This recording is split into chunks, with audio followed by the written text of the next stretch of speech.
our first ever panel of attorneys with PTE. I'm going to formally introduce our speakers today.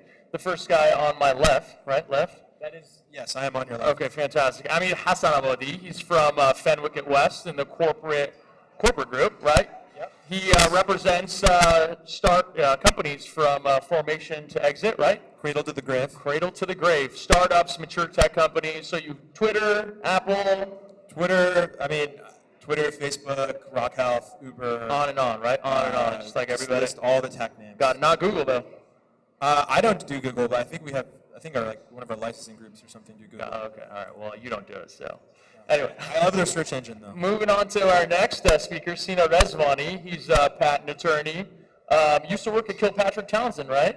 That's right. And you do all kinds of patent prosecution work. Patent prosecution, patent preparation. And who are your clients? I think you were listing off my clients. And, it was Twitter, Apple, some others. So it's a very incestuous world, legal world. Is that what It you're saying? actually is. Got it.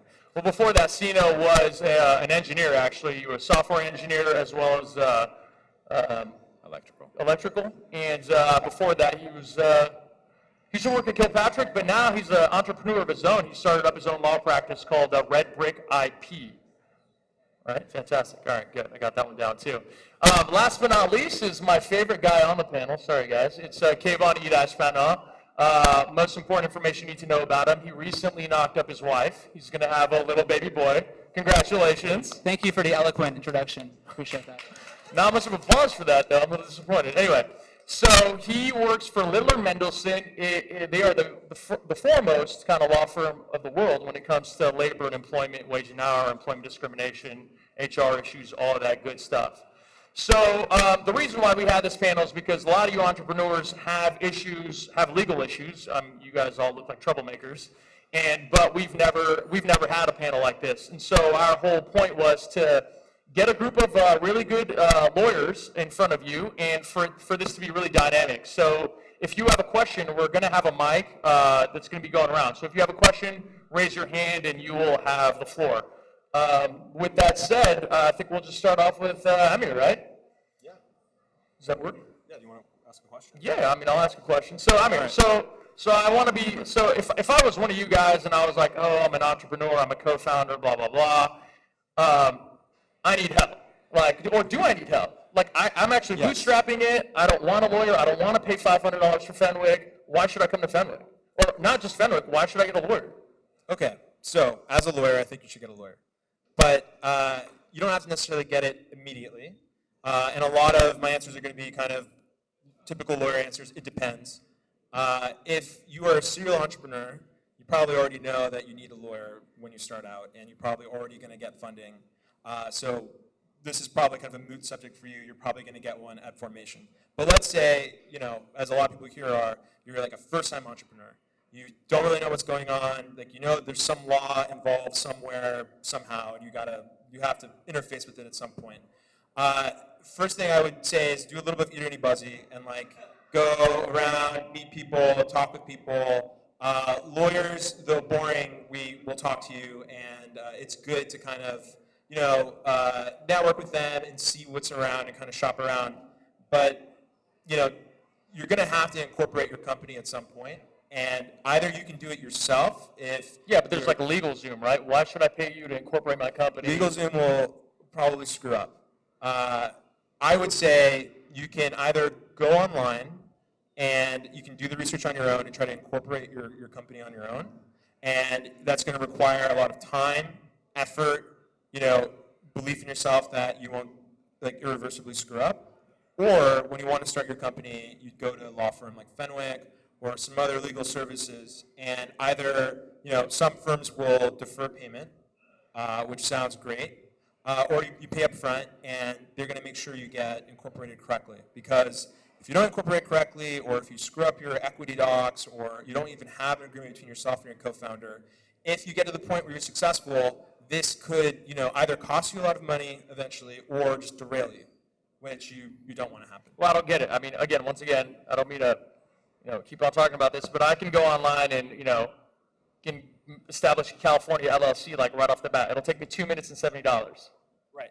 So if you can go online and you believe in yourself and you believe that you've gone on and you've gone through all the websites and you know what you're doing. You're talking to your audience here, most of them. They're really smart people. Like, They are. They're great. And I think a lot of you could go that route initially. Eventually, you will, all of you, if you're going to do well, you're going to need an attorney. So at formation, if you think you know what you're doing and you've spoken to an attorney, you can go online. There's forms. You could form the LLC. I would recommend a C Corp, not an LLC. The distinction between those two, you should go online and figure that out.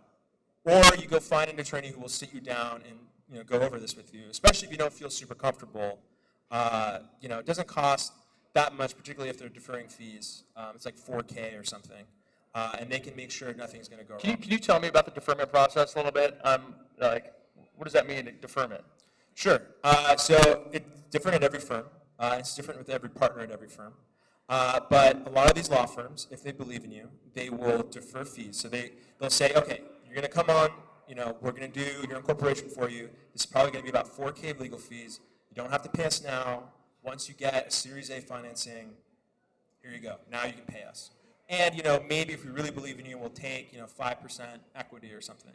And it's 5% equity? Sometimes. Not always. Sounds like a lot to me. I mean, that's a conversation that any good CEO should have. So here's the next question for you. So what if, let's say I go with you, right? I give you 5% of my company, which seems to be a lot, but you do a great job for me. You defer my fees, and then I get funding. I get $100,000 or $1 million, and all of a sudden I get this invoice from you for $100,000, and you're like, oh, Hassan Abodi, $500, reply to email. I replied to a lot of emails to get to $100,000. But I'm saying, 0.2 Right. hours reply to email. What the hell? How do I manage my attorney? Okay, so to manage your attorney, one, whoever the partner is, you need to sit down and discuss what the fee is going to be like. And yes, things will change depending on how difficult it is, but you should always be in conversation with an attorney, with the partner who's kind of in charge of it. And it depends on each firm and each partner, but I know specific partners at my firm, like say Michael Escobar, will take time out, not charge you, and he'll go over the fee process with you. And hopefully there won't be any surprises. I think it's important to maintain constant communication with your lawyer, but try to do it in a way that it's not costing you a lot of money, because obviously we charge every time we talk to you. But sometimes you can do an informal lunch. I know when I talk with my clients, we'll do an informal lunch, and we'll have some great drinks, and we'll all be fed. Everyone's happy. Do you pay for it and then charge them? No, the firm, it's on Uncle Fenwick. All right, look at that. Get yourself a lawyer. Go get a free lunch. Yeah, I've had many a good meal at Albor's on Uncle Fenwick. It's nice. But yeah, the firm will, you can talk to people over there, and you should always be in constant communication with your attorneys. Especially, so I'm like a third year at my law firm. If you're working with a law firm, you should kind of go to me first. Unless it's a high-level issue that you really need to talk to a partner. I'm cheaper, I'm more fun, I'm younger.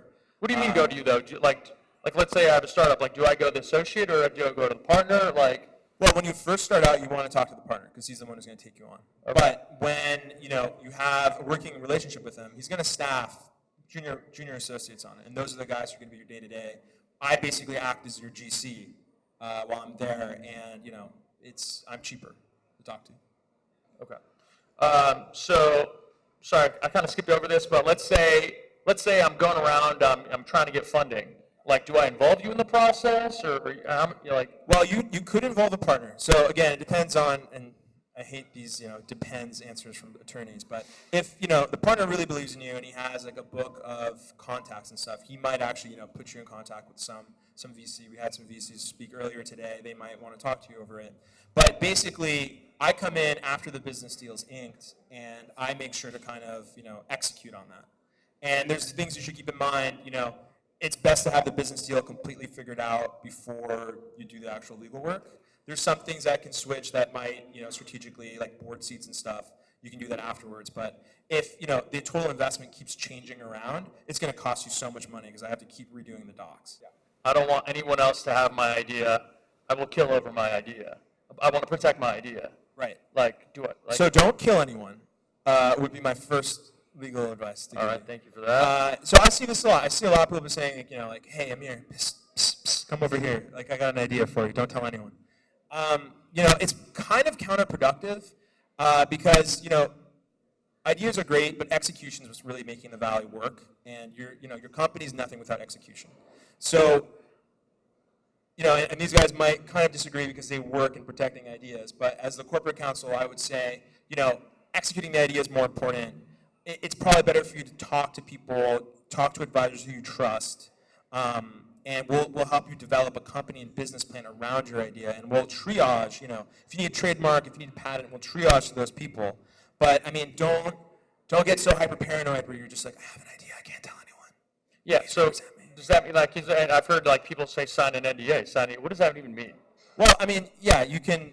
Some people get super paranoid and want you to sign an NDA, which you can, but it's just useless. I mean, like, what idea are you going to have that someone else can't, like, slightly tweak and be fine? I mean, there's some people in the audience that will always want to see my ideas, like, shout them over there, but, like, so you're saying an NDA is worthless? It's not worthless, but it's not as foolproof as you think. And I mean, our job is to mitigate risk. So yeah, I would probably say, have them sign up an NDA, but know that it's not going to be actionable, and it's just something you're going to have to live with. And startups are actually typically fine with this. Like, they know that there's risk in stuff they do, and we're there not to stop them, but to say, like, this might not work, still sign it. It's kind of protection. You mind if I interject right here? I think so, yeah. I want to hear about this. I was getting tired of Emir a little bit there. Also, this was supposed to be interactive, am I right? Yeah, so if you guys have questions, please ask. I mean, raise your hand. I mean, I'll try to, there's one guy over there.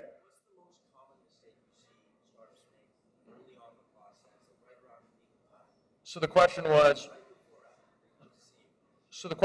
what's the most common mistake you see right around what process?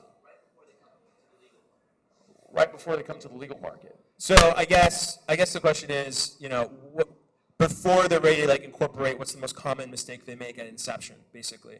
And I would say at the inception of the idea or the company, and I would say it's like not writing things down, having a very weird kind of half agreement with your co-founder or something. That is like a legacy issue that will just screw you up as you keep going. So I would say whatever you do, keep records. Even before, like, you have an attorney with you, keep records. If you're like getting some developer out of Romania or something, like, keep a copy of that contract. Get them to sign invention assignment agreements. Even if they're not enforceable, still get them to sign it because it'll come up in diligence.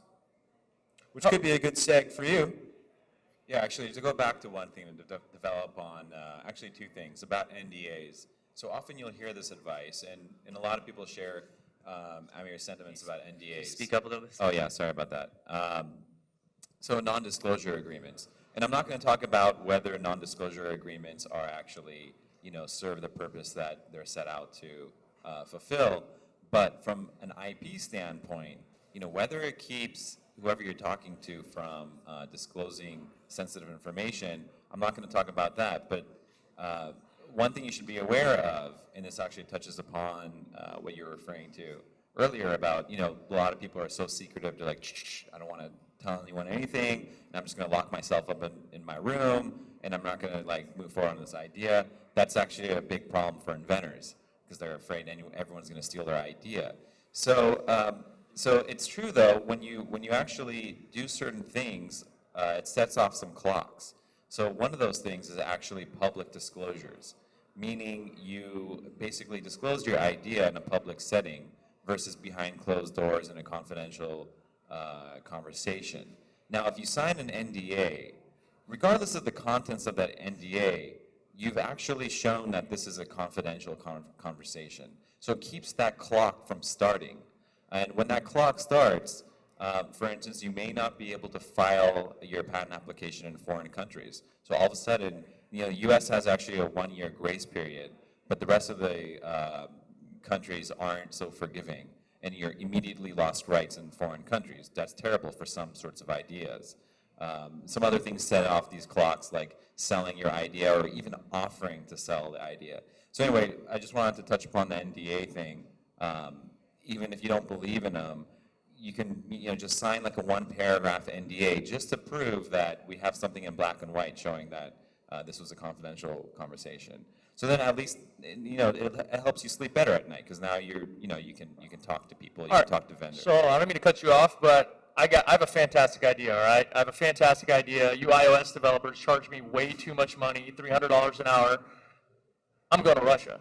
NDA, do NDAs matter in Russia? I'm gonna get developers in Russia. I'm gonna share my idea with them, and they're gonna build my app for me. Am I screwed? Like, what are the issues there? Yeah, so if you want patent protection from that standpoint, every country is its own jurisdiction. So you're going to have to file patents in Russia.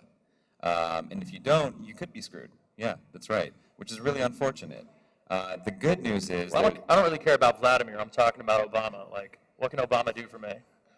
I'm not sure if I follow.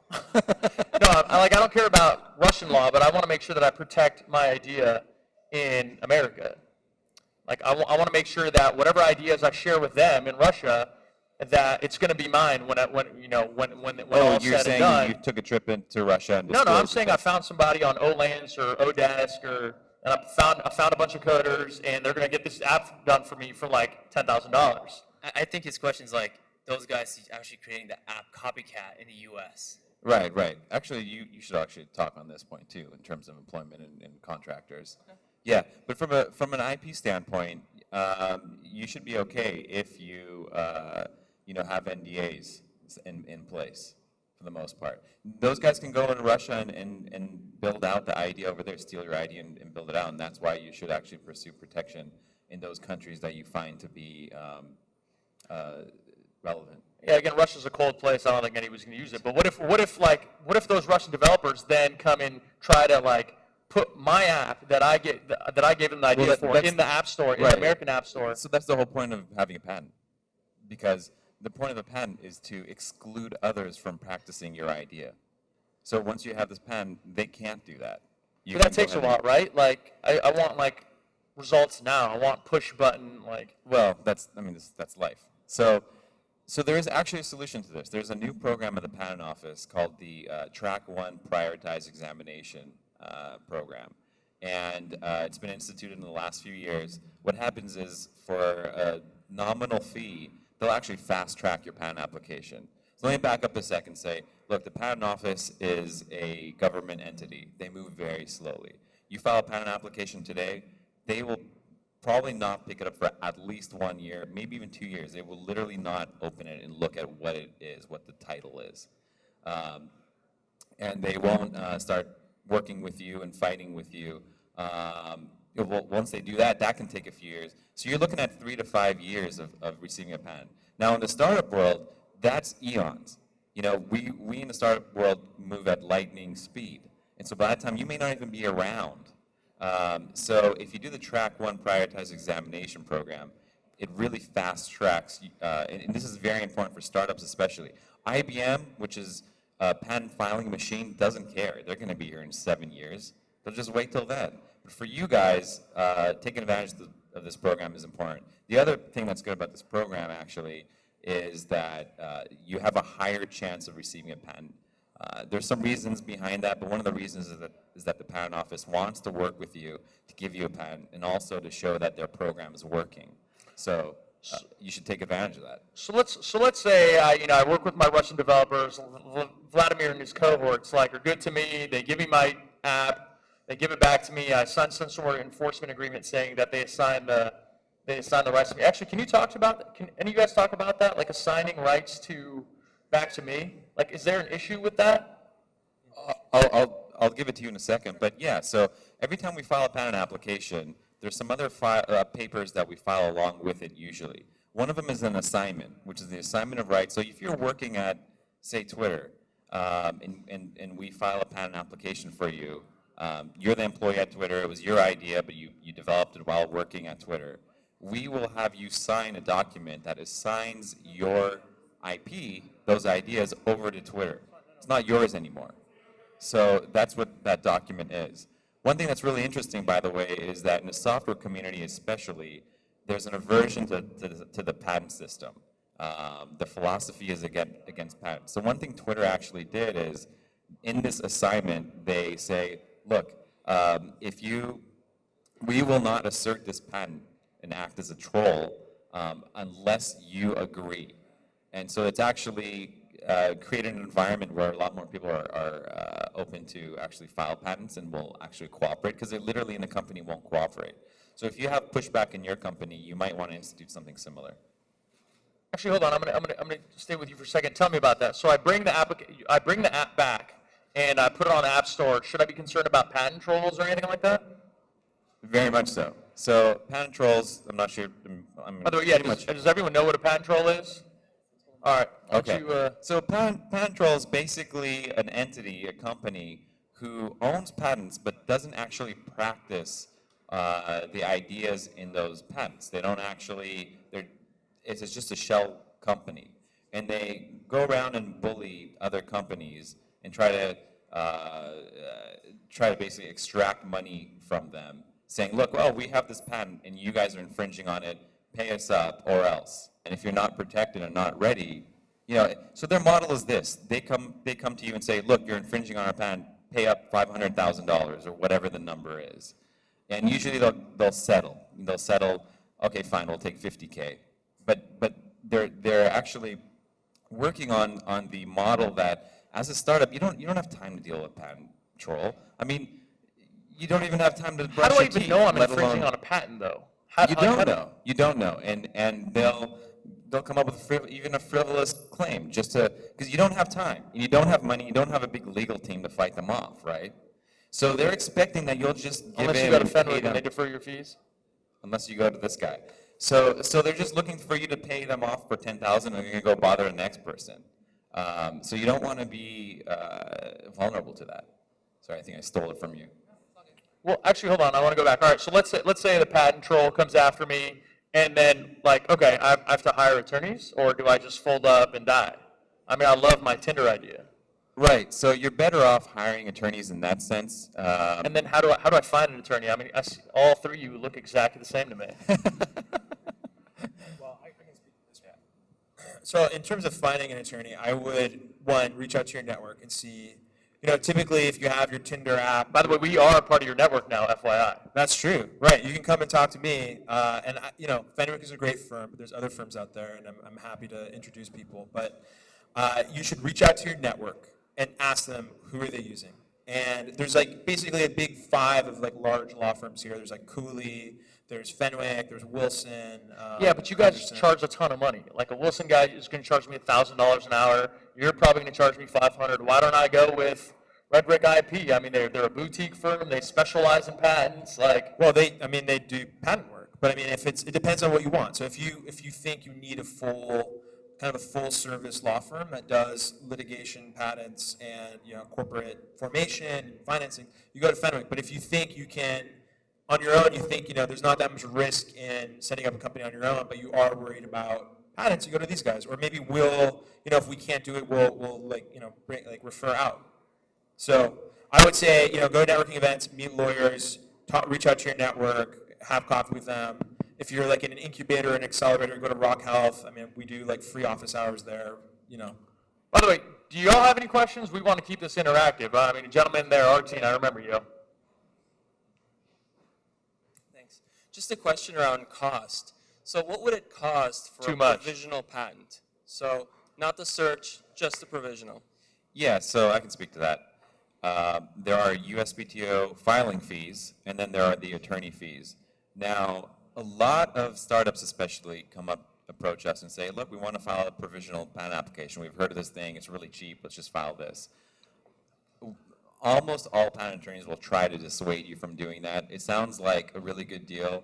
Well, you know what? Usually, if it sounds too good to be true, it is. There are some situations, some scenarios where you should file a provisional patent application like, look, we're going to be at a conference tomorrow disclosing all our ideas. Okay, fine. Let's file something immediately. Whatever you've got, send over your PowerPoint.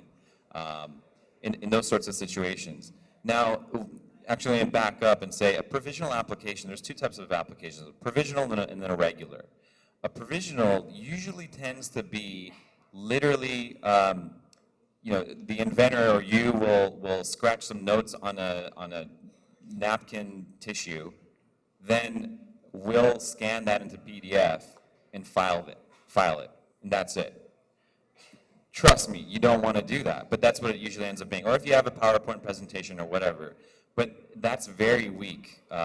There's a lot of vulnerabilities in doing that. I won't develop on it. We can talk about that afterwards. So while a provisional sounds attractive because it's cheap, You'll largely only be paying the USPTO fee and some, paralegal fee. It's almost like, this is kind of not a great analogy, but I can also buy dog food for less. But I'd rather pay, normal dollar to eat quality food. Why even do it? You know what I mean? It's just not even worth spending the time and money to do it, unless certain situations like you're under a time crunch.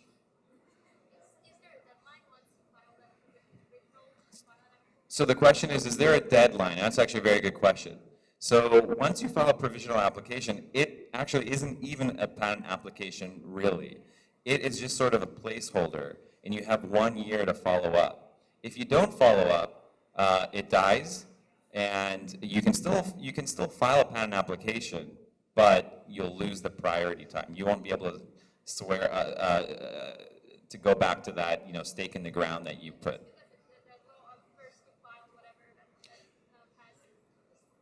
That's unrelated. So she's asking because of first to file. So first to file is something that I should actually talk about as well too. That's actually very relevant to this room. The law used to be that you could come up with an idea 6 months ago, and then you had as long as you wanted essentially to file a patent application. Now, if you came up with an idea 6 months ago, but your competitor files an application today, you're out of luck. Because the patent laws in the United States recently have changed. So now more than ever, if you have an idea, you can't drag your feet, you can't sweep this thing under the rug and deal with it later. You should file it as soon as possible, as soon as it's developed well enough. Because now in this world, everyone's just rushing to get a patent on file. We have one more over there, and then Kayvon's getting a little lonely. I want to talk some labor law. You, sir.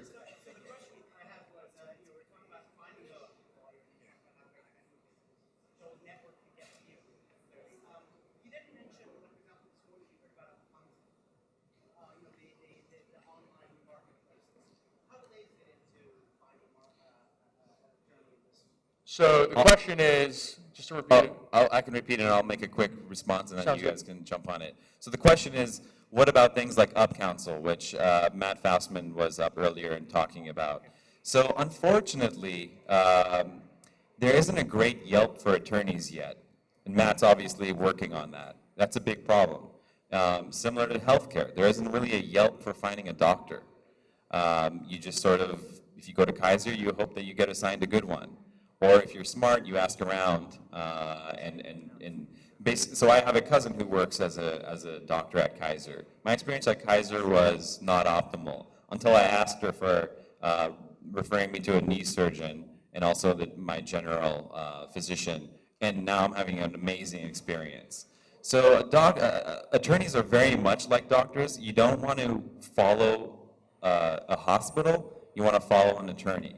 So within his firm, there are some amazing attorneys, and there's some maybe not so amazing ones. And this is the case for almost all firms. So it's a little bit difficult, and what I would recommend is ask around, ask people that you know. Hopefully you know someone. When it comes to patent attorneys, the best thing to do is maybe find someone who's an in-house patent attorney. Sometimes you know someone in your network that is that, and they've had the luxury of reviewing the work from multiple firms, and so they know, is this firm quality? How much do they cost? Are they timely? But otherwise, it's really hard, and there's not a good solution for you to basically determine who's good or who's bad. So one thing I can say that is a differentiator between like Up Counsel and LegalZoom and us is that Up Counsel and LegalZoom probably work great for like one-off things. Like you need an NDA done, or you need to like incorporate. But there's a difference between, say, like a full-service law firm with Fenwick, whereas we're with you for the lifespan of your entire company, right? And someone like me basically acts as your GC during the entire process. And Silicon Valley, for how great it is also kind of a closed system. There's like only a few VCs, there's only a few law firms. These guys have seen the same deals over and over again. So initially it might not seem as important, but develop this relationship. It's about time to do like a Series A financing. The partner knows the other partner. They've done 30 different deals with each other. They know exactly the points where you can kind of, move the lever up. And that's something that, and I don't want to poo-poo on UpCounsel or anyone else, but that's just not something, I haven't used UpCounsel, but it's not something that I would assume UpCounsel can really provide you. And the reason why it's good to get in early with a law firm is that someone like myself, I would know your company, I would know the founder, I would have an amazing understanding of your mission, your goal, your purpose, who you are, how risk averse you are, how not risk averse you are, and then we can make better decisions for you as your counsel. So what you're saying is an amazing user experience. Yes, an amazing user experience, and maybe I'll be your friend. So from a labor employment perspective, the one thing I always hear from people in tech is either I can't afford a lawyer or I'm not ready to worry about HR issues. And why worry about it if you go online and find an employee handbook or an arbitration agreement, or an offer letter, right? The problem is a lot of the time those policies aren't compliant for California law. And the way the law works a lot of times is you have a non-compliant policy, that could be evidence, strong evidence against you. So from an employment perspective, there is a real pitfall from Googling these different things and assuming that they work. As an employment attorney, an arbitration agreement I gave my clients 6 months ago is no longer compliant under California law. That is how often these laws change, particularly in California. So this kind of one-size-fits-all approach doesn't always work, and it should be something you should be concerned about now because what hits the fan 3 years from now, what decisions to make now early on can impact you. So I want to stay with you. I'm glad we finally got to you because you might be going on paternity leave soon. So anyway, bad joke. Anyway, so my Tinder idea is working real well. I picked you up. You did my incorporation. You patented my idea. The Russians didn't get to me. And then all of a sudden, I'm getting I need employees. I need bodies. I need people to code. I need people to market it. And but I don't want to pay these guys. I just want an independent contractor. Why should I get an employee over an independent contractor? And what's the difference? Okay, so what you identify as a key issue and it's very common, especially in some industries like tech, that early on you find independent contractors. Somebody comes to you, you want to hire them, you don't want to deal with all the payroll issues, and both parties are on board. It's a contractor. So to answer your question, the law presumes that if someone's doing work for you, they're an employee. And the way you look at it is a continuum. Wait, so you're saying the Russian guys are my employees? I beg your pardon? You're saying those Russian developers are my employees? They could be based on Russian law, but I'm focusing right now just domestically first. Got it. There's a continuum, right? So the way I look at it is, let's say I have a leaky faucet in my apartment, and I hire a plumber. That plumber is not going to be my employee. It's a very discreet service, not really related to what I do, and it's a contractor. But if you have somebody who's coming to your office day in, day out, performing things at your direction, the law looks at the control. If you have control over these people, they're probably not independent contractors. And having an agreement that says you're an independent contractor doesn't count for much at all. The reason this is important is you might say, well, I'm a startup. My concern is innovating, getting my idea on board, maybe getting acquired. This stuff can blow up in your face later on. And I don't mean to sound alarmist, but one example comes to mind. A client I was working with, which I'll rename nameless, was doing really well. Yeah, how come I was able to list their clients, but I can't list your clients? I'm going to finish answering the first All right, question, sure. and then I'll get to that one. This particular client was approached by a big company for acquisition. $12 million, great, right? The big company did due diligence. They looked at all the documents, looked at the corporate structure, and in doing so realized that there were a bunch of misclassified employees. You had a bunch of unpaid interns, which I'll get to in a minute, and you had a bunch of independent contractors. And they assessed about $5 million in liability. For that reason alone, the deal fell through, and they were actually never acquired after that.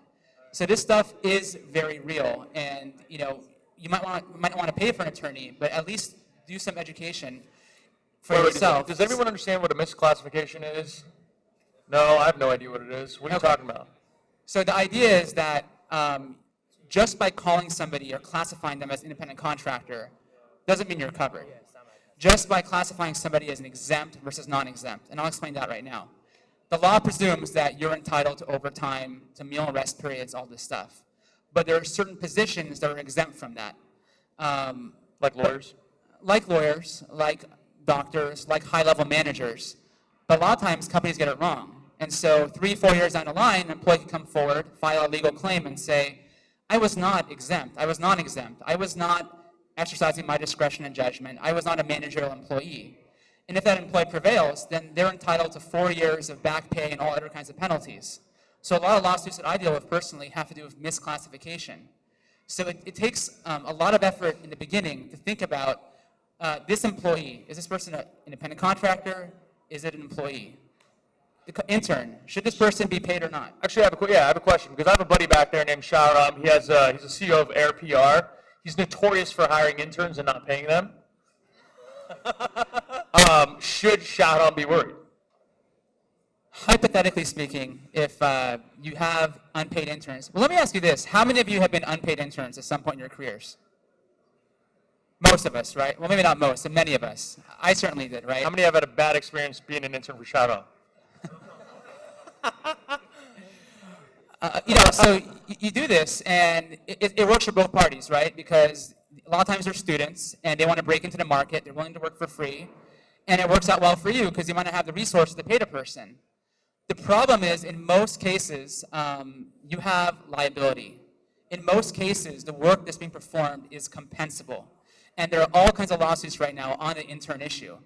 A lawful unpaid internship looks like this. It has to be of the type that's educational in purpose, primarily for the intern's benefit, not yours. You as the employer should not derive too much benefit from the work the intern's doing. So if you're relying on interns, or if you're thinking of hiring interns, I would exercise extreme caution. In the news, I think it was 2 weeks ago, NBC Universal got hit with a $6 million settlement for a class action. So this stuff is really hot. And especially in tech, my theory is that in the next few years, we're going to see a lot of lawsuits just on the intern issue alone. Another side note, an area I work on is sexual harassment, defending managers, and Hani's been a very reliable client of mine, calling me with issues. Wow. So I appreciate all the, the business on that. This guy, never inviting you on a panel again. But no, seriously, like let's say you're a startup, you don't have that many employees, but like Tinder recently had an issue, right?